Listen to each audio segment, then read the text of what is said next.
eh, antara perencanaan dengan eksekusi ini sudah sangat melenceng. Mulai didiskusikan ketika tahun 80-an sudah ada indikasi bahwa Indonesia akan menjadi net importer minyak. Negara berkewajiban untuk mendorong anak-anak ini menjadi orang-orang yang betul-betul bisa menghasilkan, nanti bisa memanfaatkan energi yang melimpah di kita di sini. Hari ini kita buat begini, besok kita buat lagi, kita rubah. Dan itu kan tipikal Indonesia kan.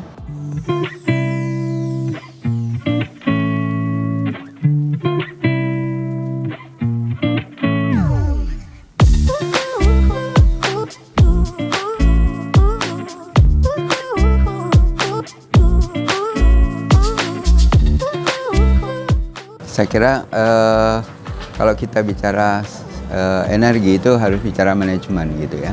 Manajemen itu ada fungsi perencanaan, kemudian ada mengorganisasikan, kemudian mengeksekusi, kemudian mengevaluasi, melihat hasil baru. Kalau memang ada hal yang belum tepat, tentu dia akan kembalikan ke perencanaan. Apakah perencanaan yang keliru atau perencanaan yang harus dimodifikasi kembali.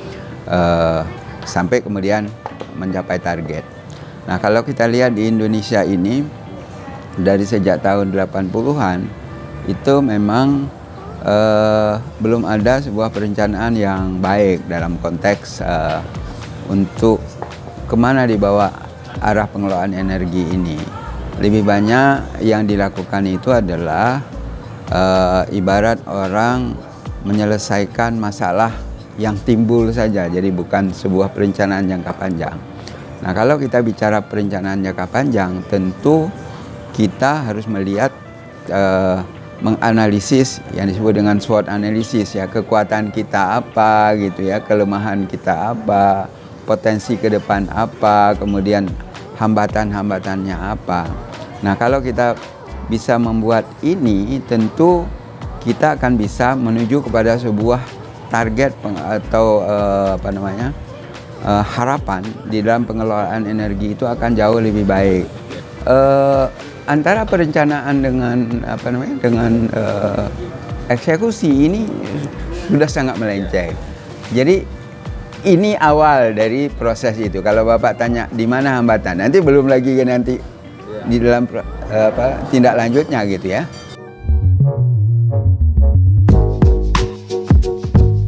Jadi kalau itu kita harus kembali kepada konsep sebetulnya ya. Konsepnya apa? Konsepnya sudah kita buat perencanaan. Perencanaan itu tujuannya adalah A, B, C, D. Nah, eksekusinya juga harus konsisten dengan perencanaan itu kan. Kemudian baru kita kerahkan berbagai kemampuan ya, baik itu dari sumber daya, kemudian manusia, kemudian dana untuk mencapai tujuan itu.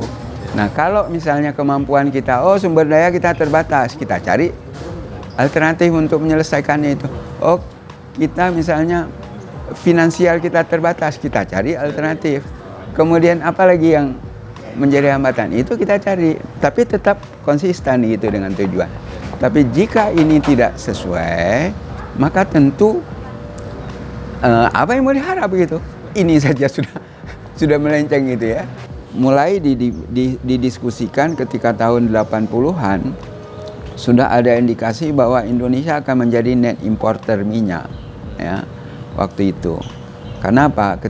Kalau kita hanya bergantung pada minyak, kita sebagai produsen menghasilkan devisa, kalau ini nanti menjadi importer, apa dampaknya? Mulailah muncul pemikiran, kalau begitu kita harus ada kebijakan energi. Nah, waktu itu disusunlah yang disebut dengan kebijakan umum bidang energi ya. Tetapi eksekusinya sangat sulit karena apa? Penanganan sektor energi itu kan tidak hanya cukup di satu tempat, bukan hanya satu kementerian. Ini menjadi tanggung jawab pemimpin negara gitu, presiden sebetulnya. Karena apa?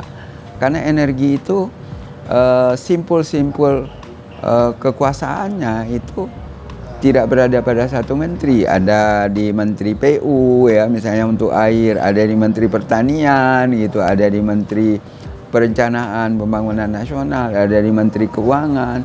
Jadi banyak sekali kementerian yang terkait, yang ini harus dikoordinasikan dengan baik. Nah ini yang kita lihat tidak ada di Indonesia.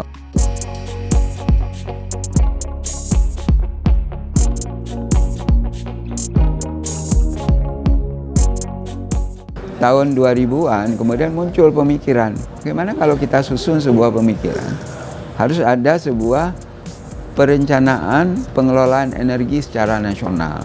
Ya waktu itu dimunculkanlah yang disebut dengan KEN ya. Ya dikeluarkanlah Kepres waktu itu yang pertama. Kepres inilah menjadi acuan tetapi sulit dieksekusi. Jadi kembali lagi karena ternyata ini hanya dibuat dalam perencanaan presiden, tetapi kementerian-kementerian masih tetap egonya jalan masing-masing, eksekusi oleh masing-masing, kembali tidak akan berjalan. Sampai kemudian muncul pemikiran untuk melahirkan undang-undang energi ya. Nah, ketika lahir undang-undang energi, kebetulan saya menjadi ketua tim untuk merumuskan draft itu karena undang-undang ini adalah undang-undang inisiatif dari DPR. DPR meminta bantuan dari pemangku kepentingan. Nah, waktu itu saya ditunjuk sebagai ketua tim untuk menyusun. Dan saat itu saya berpikir ini ke depan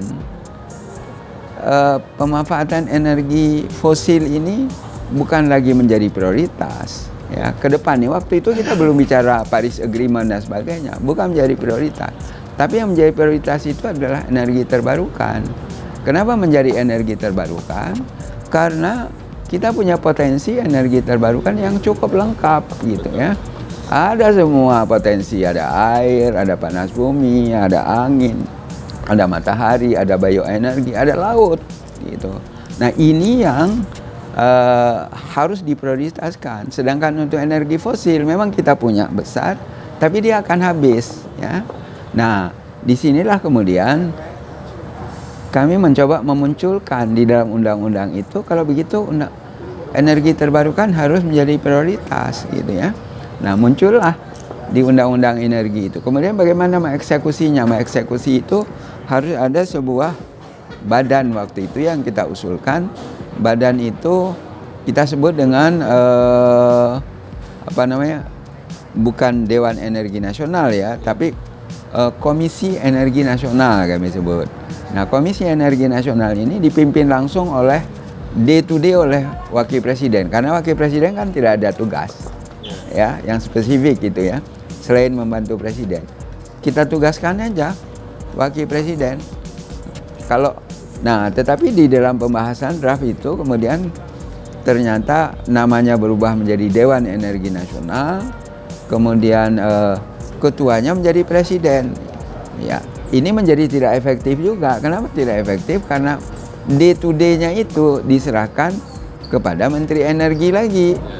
Sementara Presiden yang ya kalaupun dia bukan ketua Dewan Energi pun kan dia presiden, dia memang bertanggung jawab terhadap itu. Jadi nah di sini kami melihat ada miss sebetulnya pada saat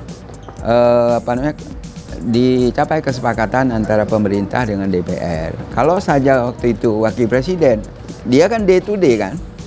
Jadi hari-hari ya nggak bisa panggil menteri ini, bisa panggil menteri itu. Tapi kalau Menteri Energi kan nggak bisa panggil menteri ini. Kalau dipanggil menteri itu yang datang nanti staf di bawah gitu ya. Tapi ini sudah jadi undang-undang, tetap harus kita hormati.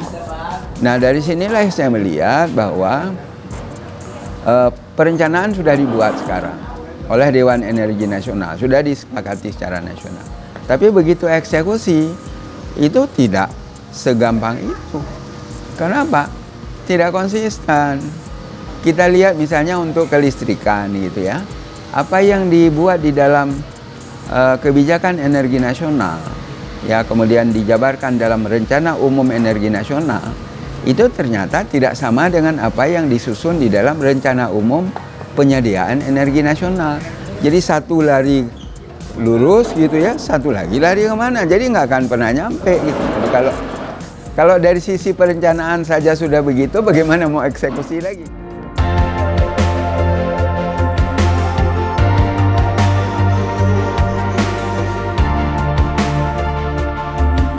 Jadi begini, kalau kita lihat itu sekarang kondisinya sekarang sejak tahun 2015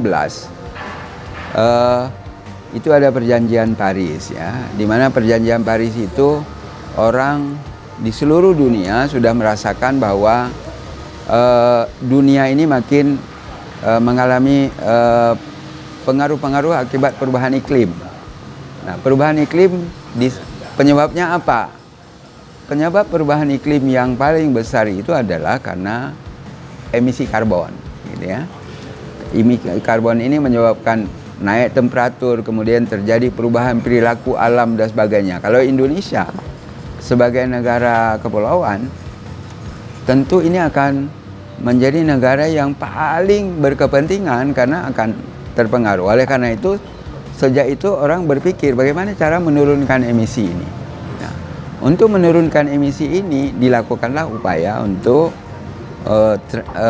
penggunaan energi akhir tahun 2050 agar temperaturnya tidak lebih dari 1,5 derajat kenaikannya, maka akan ada pengurangan pemanfaatan energi fosil yang signifikan ya,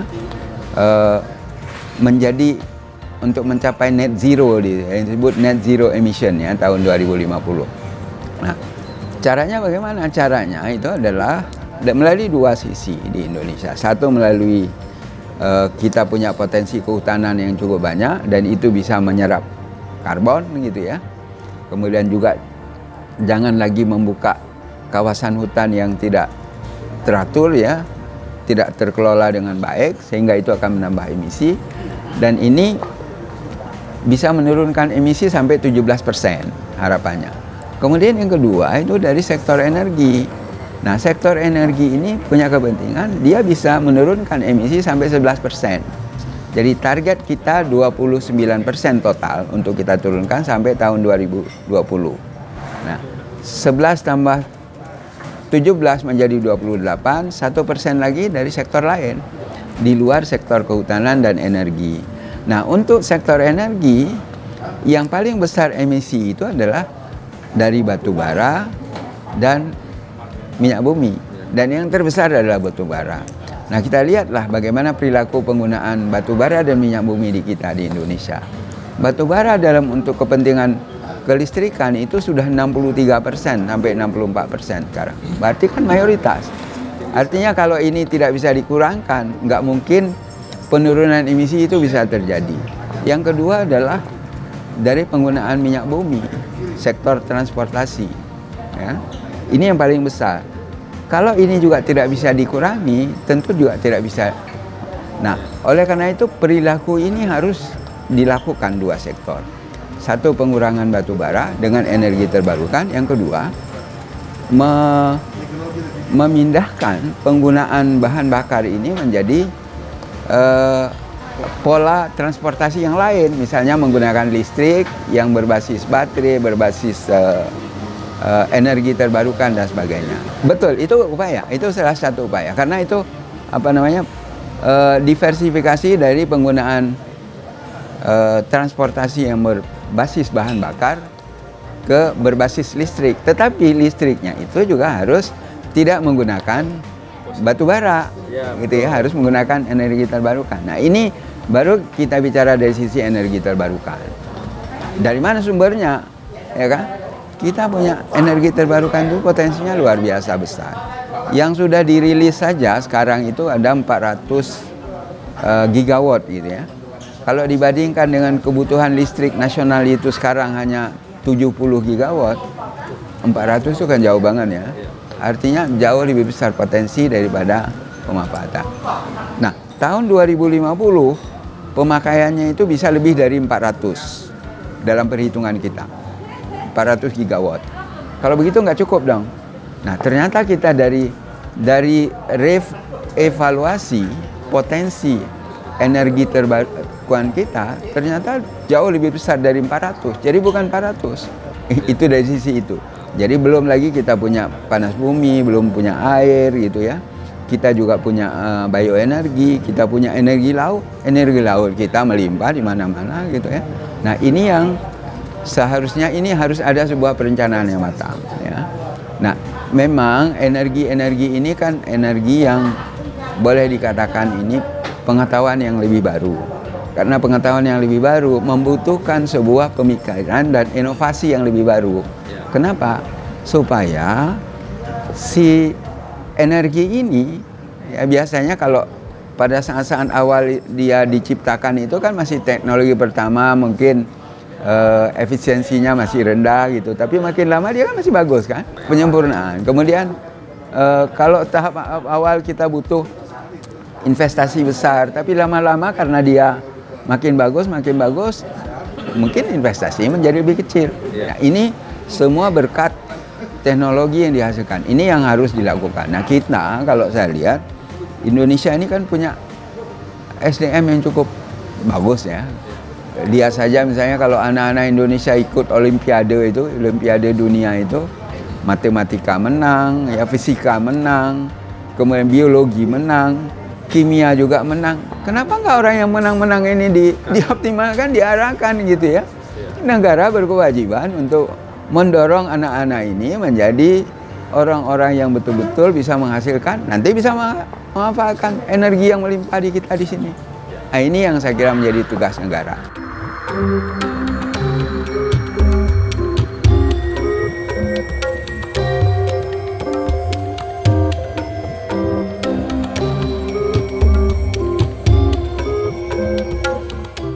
Jadi begini, itu yang sebetulnya kita usulkan. Jadi untuk menarik investasi, untuk berinvestasi di sektor energi terbarukan, itu membutuhkan biaya.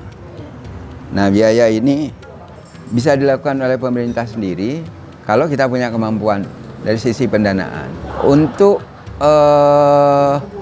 memanfaatkan energi terbarukan sesuai dengan perencanaan yang sudah ada. Ini sesuai perencanaan, walaupun eksekusi belum gitu ya. Kalau berdasarkan perencanaan itu kita membutuhkan sekitar 100 miliar US dollar. Nah, itu 100 miliar US dollar berapa triliun gitu ya. Nggak bisa kita bayangkan angkanya kan. Nah, kalau demikian pertanyaannya, apakah mampu Indonesia sendiri melakukan investasi di sektor ini? Kalau demikian, kalau sebesar itu nggak akan mungkin mampu. Kalau tidak mungkin mampu, berarti kita harus berharap ada pihak-pihak lain yang mau melakukan itu. Nah, untuk berharap kepada pihak lain untuk melakukan, ini kan harus kita buat suasana biar orang lain mau Jadi regulasinya harus atraktif ya. Situasi politik harus atraktif, keamanan harus atraktif, kondisi ekonomi harus atraktif, kan semua kan? Nah, sehingga kalau mereka nanti menanamkan investasi di situ, ada harapan bahwa uangnya kembali. Jadi kalau di kita suasana politik bagus lah, ya kan? Ekonomi saya kira juga tidak jelek-jelek gitu ya, cukup stabil gitu ya. Keamanan juga cukup bagus gitu. Nah, tinggal ini faktor-faktor lain yang pendukung ini dari sisi ekonomi supaya uangnya bisa kembali, apa parameternya. Ini kan harus kita buat kan. Regulasi supaya ada kepastian hukum. Jangan begini, hari ini kita buat begini, besok kita buat lagi, kita rubah. Dan itu kan tipikal Indonesia kan. Nah, ini yang harus kita pikirkan secara bersama-sama. Kemudian yang ketiga juga harus ada kepastian dari sisi hukum. Jadi kalau orang melakukan sesuatu, ini untuk berapa lama saya melakukan ini? Untuk 10 tahun. Jadi selama 10 tahun itu berikan jaminan bahwa selama 10 tahun itu akan tetap dengan kondisi begitu. Nah, ini kan kepastian hukum ya, dan kepastian berusaha. Nah, kemudian yang terakhir itu adalah soal kemudahan. Jangan kemudian ini ada kepastian tapi kita sulit gitu. Nah, oleh karena itu ini menjadi pemikiran kepada kita, bagaimana cara supaya hal-hal yang semacam ini itu semua transparan gitu ya. Transparan, kemudian mudah, dan juga tidak berbelit-belit gitu. Tapi kenyataannya kan nggak begitu. Nah, ini yang menjadi persoalan-persoalan lagi. Nah, ini mestinya harus kita selesaikan. Ini menjadi tugas saya kira pemerintah ya dalam simplifikasi itu.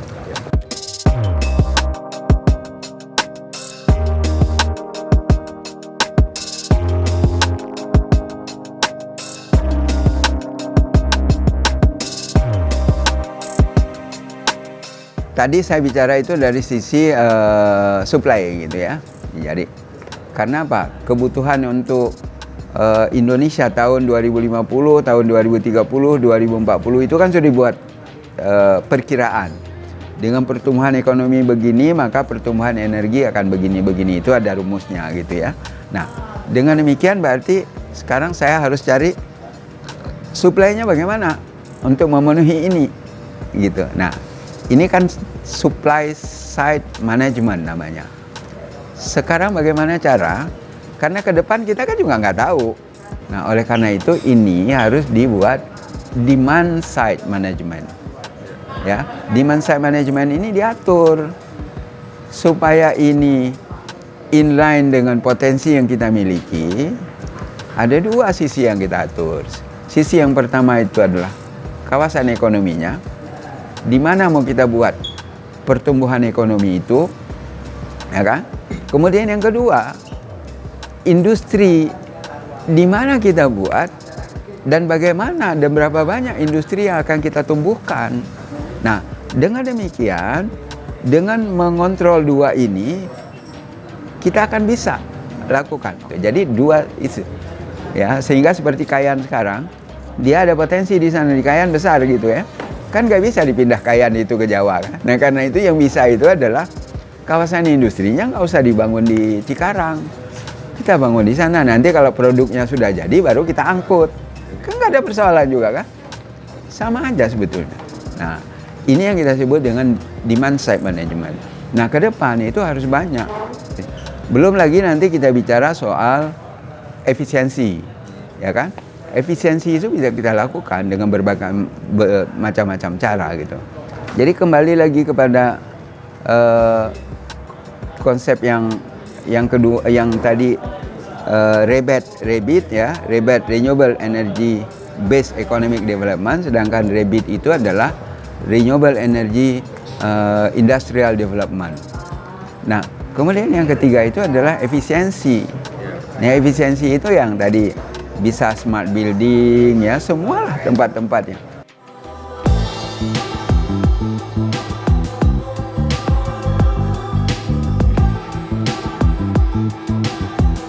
Sekarang kita ambil contoh saja ya, contoh untuk airnya. Saya nggak usah jauh-jauh lah, kita ambil di sini di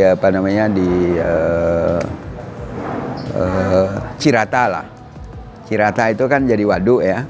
Waduk itu kemudian menghasilkan tempat wisata Cirata. Kemudian dia bisa menjadi tempat perikanan. Itu kan udah multifungsi ya.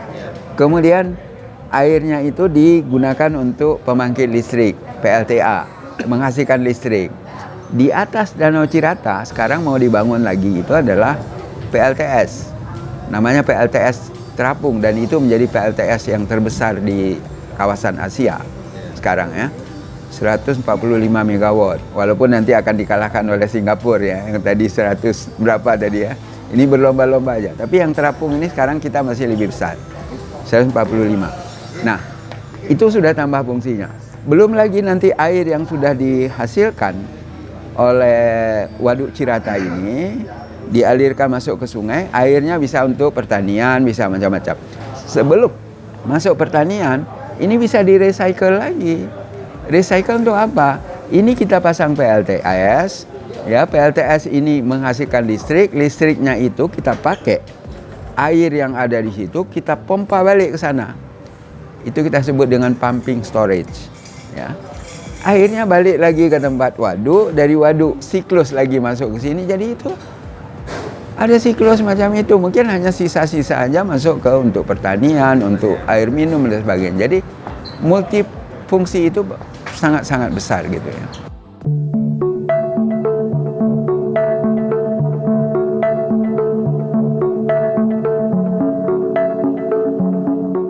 Kalau bicara ombak ini, memang ini kan jenis energi terbarukan yang paling baru sebetulnya di antara berbagai macam sumber energi terbarukan. Dari 6 klaster ini, energi laut ini yang terbaru. Jadi untuk energi laut ini bisa ombak, bisa arus pasang surut, bisa juga perbedaan temperatur di dalam, Pak. Kan ini lagi-lagi sebetulnya kemampuan ilmiah gitu ya. Nah sekarang karena ini adalah yang terbaru, memang di Indonesia itu belum banyak dimanfaatkan, tetapi potensinya cukup besar.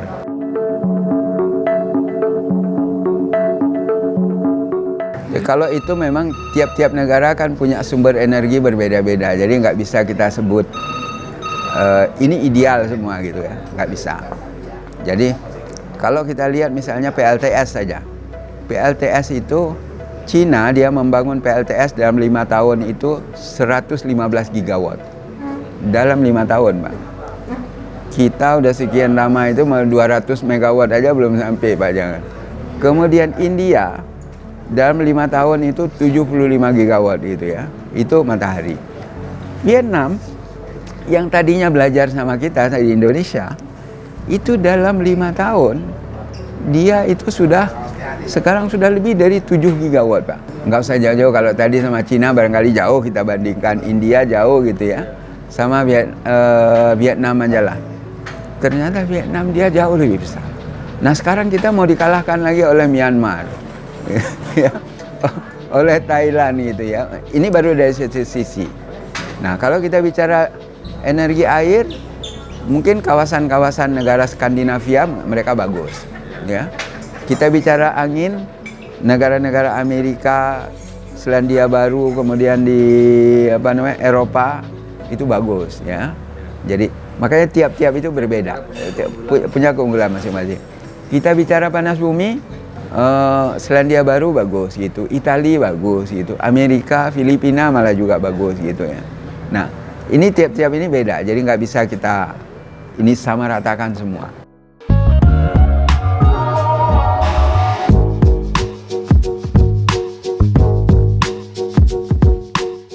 Oh pasti, karena begini, di dalam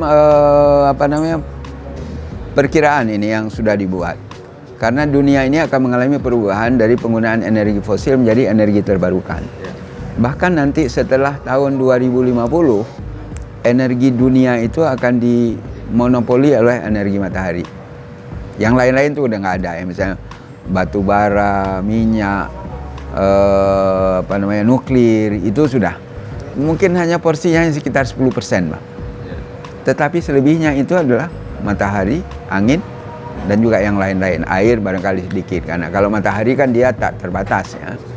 Kalau dia habis energi matahari ya kiamat gitu ya. Jadi nggak ada kehidupan lagi. Jadi semuanya bergantung kepada matahari. Nah oleh karena itu yang harus dipikirkan adalah bagaimana berlomba-lomba untuk melakukan penelitian ya, research and development, untuk beralih dari pola penggunaan energi fosil kepada energi terbarukan.